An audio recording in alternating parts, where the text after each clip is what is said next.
Magandang araw. Sa video na ito ay i-review ko ang maikling kwento na pinamagatang Lupang Tinubuan.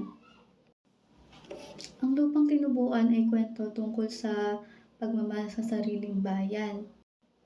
Pinapakita rito na ang lupa ay hindi lamang basta lupa na pwedeng taniman, tapakan at tayuan ng bahay, kundi parte talaga ito ng buhay ng isang tao.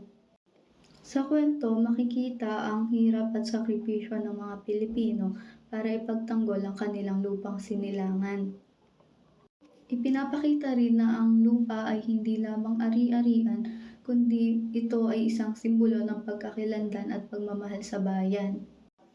Para sa akin, hindi nakakaantig ang kwento dahil ipinapaalala nito na hindi lahat ng mahalaga ay nabibili ng pera.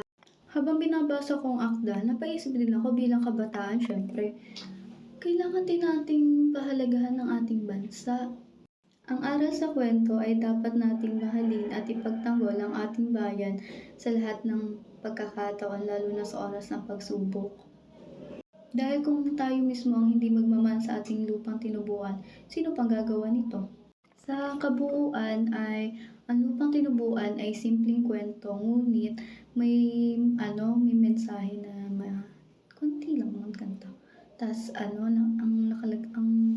mensahe nun ay kumbaga'y mahalin ang sariling bayan at huwag itong ipagpalit kahit gaano kahirap ang buhay. Ayun, maikli lang ang ginawa kong video review pero sana may matutunan pa rin kahit papaano. Yun lang, bye-bye. Thank you.